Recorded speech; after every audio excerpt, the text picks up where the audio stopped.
The waiter leaned slightly closer to the table and spoke in a quiet, careful voice. "Excuse me, should I bring one check for you and your husband, or separate check?" For a moment, I thought I had him wrong. "My husband," I repeated, confused. Across from me, Daniel almost cocked on his drink. His eyes widened in shock, and then he quickly looked down at the table like he was trying not to laugh. The waiter looked embarrassed. "Oh, I'm sorry," he said quickly. "I just assumed you two come here together a lot." The staff always thought. He stopped it mid-sentence, realizing something was not right. Daniel cleared his throat. "No," he said, still sounding slightly amused. "Definitely not her husband." The waiter nodded awkwardly and walked away, but the strange moment did not leave with him. I started at Daniel. "What was the about?" I asked. He struggled, trying to act casual, but the small smile on his face told me he knew more than he was saying. "Maybe he mixed us up with someone else," he said, but something about the way he said it did not sit right with me. Before I could press him further, the kitchen door suddenly swung open, and older man stepped out. The second Daniel saw him, he froze. Then his chair scraped loudly against the floor as he stood up so fast it started half the restaurant.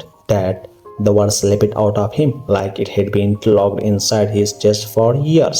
The man turned. For a split second, neither of them moved. Then Daniel crossed the room in 3 long steps and wrapped his arm around him in a tight, almost desperate hug. The kind of hug you give someone you have not seen in a very long time. I sat there, stunned, watching the scene unfold. A few seconds later, the waiter returned quietly and placed a drink on the table. He leaned toward me and whispered, almost apologetically, "Sorry again about earlier." The staff really thought that man was her husband. I blinked. "Her husband." The waiter nodded toward the kitchen. My stomach dropped, because the man Daniel had just hugged was the restaurant head chef. I tried to shake off the strange feeling in my stomach. Maybe the waiter had simply made a mistake. Maybe the staff had confused someone else with the chef. Restaurants were busy place. People assume things all the time. But the moment Daniel returned to the table, something about him felt different. He was smiling, but it was the kind of smile people wear when they are trying too hard to look relaxed. "Everything okay?" I asked. "Yeah," he said quickly, sitting down. "Just someone I used to know." He reached into his briefcase and pulled out of a black folder. "I almost forgot," he said. "This is what I want to talk to you about tonight." He slid the folder across the table toward me. "Bank paperwork," he explained cautiously. "Just some documents we needed to sign." I opened it slowly. At first glance, it looked normal enough. Official logos, neatly printed forms, several pages with highlighted lines and sticky notes marking where signature were needed. "What is it exactly?" I asked. Daniel leaned back in his chair. "It's just a property adjustment," he said. The bank is restructuring the mortgage for tax reason." I flipped through the pages.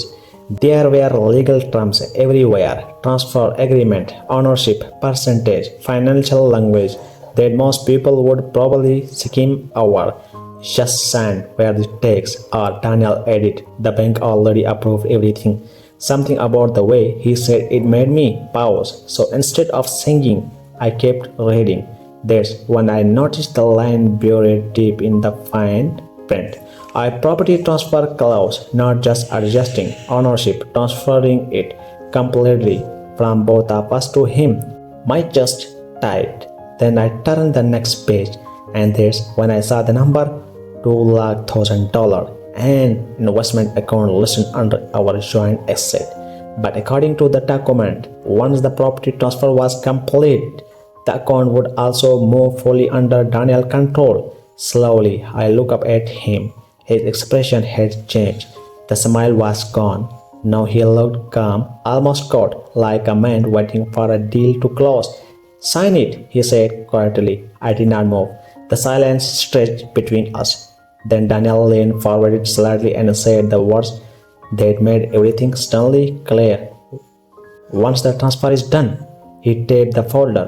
There's no reason for me to stay married. For a second, I did not say anything. Daniel watched me carefully, waiting for the moment I would give in a sign. Instead, I slowly closed the folder. The soft thud of the cover landing echoed louder than it should have. Daniel frowned. "What are you doing?" he asked. I placed my phone gently on the table between us. The screen was still glowing. The small red icon in the corner was impossible to miss. Recording. Daniel's eyes looked onto it. His face lost color. You were recording?" he said. I did not answer right away. Instead, I leaned back in my chair and I looked toward the front of the restaurant. A man sitting alone at a small table near the window calmly stood up. He adjusted his suit jacket and walked over. Daniel turned in his seat, confusion quickly turning into panic. "Who is that?" The man reached our table and gave me a small nod. "Everything clear?" he asked. "Perfectly clear," I replied. Then I looked back at Daniel. "You remember Ethan Walker?" I said quietly. Daniel's mouth opened, but no words came out. My attorney, the lawyer, gently picked up the black folder and flipped through the page. "Attempt financial fraud," he said calmly. "Coercion under false documentation and recorded admission." Daniel's breathing became uneven. This is the insane," he stammered. I stood up. For a moment, I just looked at him. 7 years of marriage, 7 years of memories, and this was how he chose to end it. Finally, I spoke. 7 years. "Daniel," I said quietly, "you could have just asked for a divorce."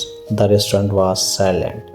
No shooting, no anger, just the quiet scrape of my chairs as I stepped away from the table. Then I walked toward the door, and I never looked back.